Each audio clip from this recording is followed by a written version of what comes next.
Okay, everybody, so here's a little short live stream. I hope this finds you all well as you're watching this. As you can tell from where I'm sitting, it's a lovely sunny day. Quite cold, but nonetheless the sun is shining down, so that's always nice.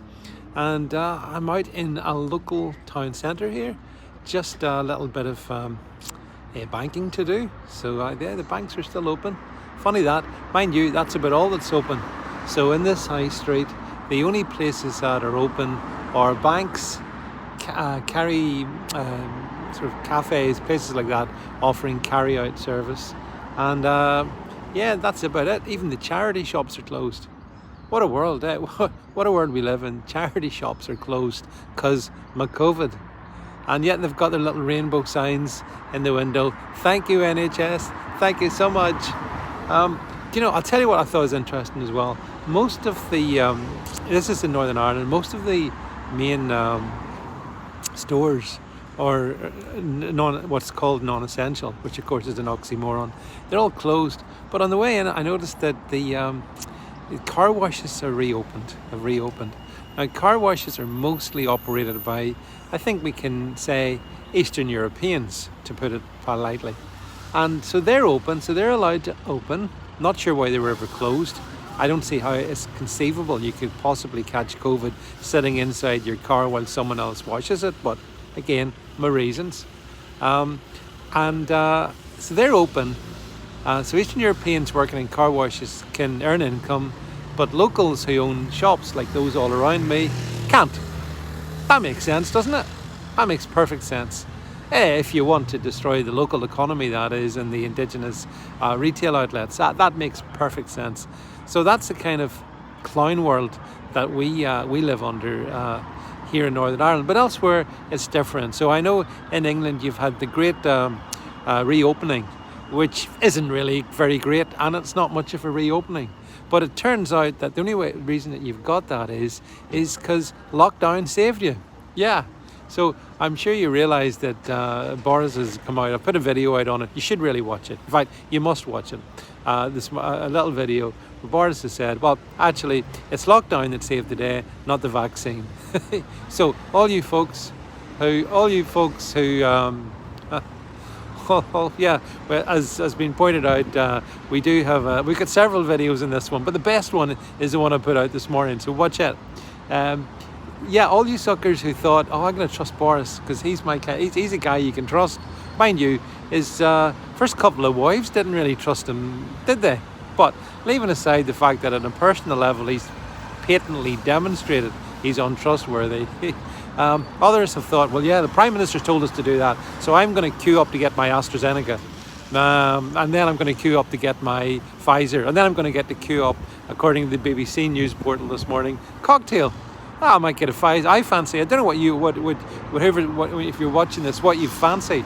I fancy a little cocktail, so maybe a cheeky little Pfizer to start, and then I'd like to move on and have, I don't know, a Moderna. That might be quite exciting to follow. Yes, that's actually on the BBC News portal. So, yeah, I wonder how people feel about the fact that they've now been told by the Prime Minister that... Oh, hi Simon, by the way, thanks for being on the stream. Thanks for the thumbs up on the stream. I wonder how you feel about the news that it turns out it's lockdown that's driving the reduction and in hospitalizations, infections and deaths, and not the vaccine. When in fact we've been repeatedly told it's the vaccine that will do all this. So I don't know, you can make your own mind up about this, but it certainly is. Every day is clown world, And then here's another thing about clown world. I'm sitting here, it's really sunny, as I say, very pleasant. There's people walking past with masks on in the sunshine. And I'm sorry, that level of dysfunctionality, it kind of beggars belief.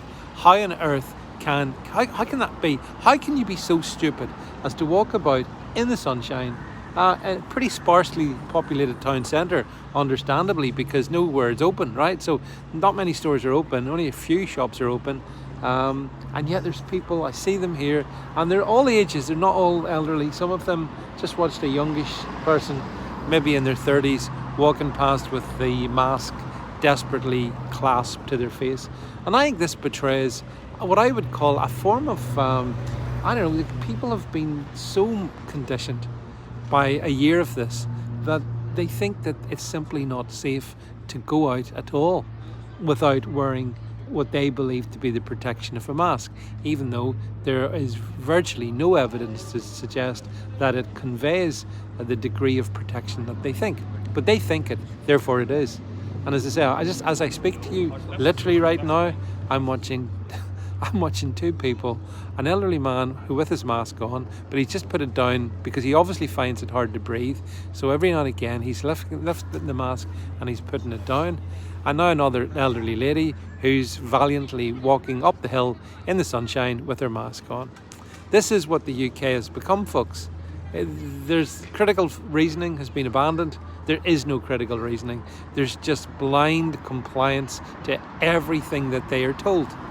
And that's how it is. You know, it's quite staggering to see the British people fall into this state of virtually robots who just obey. You know, we will obey. That's what they're like, and that's where we are. So, as I say, this is just unplanned. I'm sitting here taking a bit of sunshine, which is pretty good for your immune system, by the way. You know, that thing that actually provides you with a very, very high degree of protection from viruses and such like. And the sun's so bright that I can't actually even see the screen here, so I have no idea what anyone's saying. I can't see you.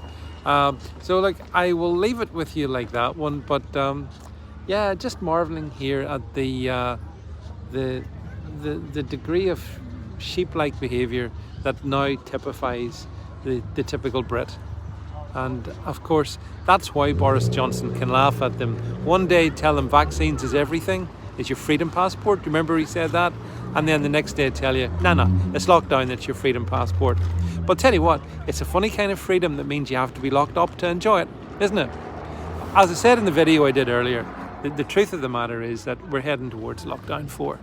Mark my words, there will be a 4th lockdown. There mightn't be a 4th lockdown here because we haven't got out of the 3rd one. But for most people, you know, enjoy what short-lived freedom you have, because this same government is going to use the pretext of whatever to impose a 4th lockdown. How will you feel about that? How will you feel about, or I suspect some people will be very happy about that. Some people actually want that, especially if they're sitting at home on full salary. What's not to like? But for most sane people, I think they would want to get to a point where life does return to normal. But I can't see it happening. Anyway, folks, that's it for me, and I'll speak with you soon.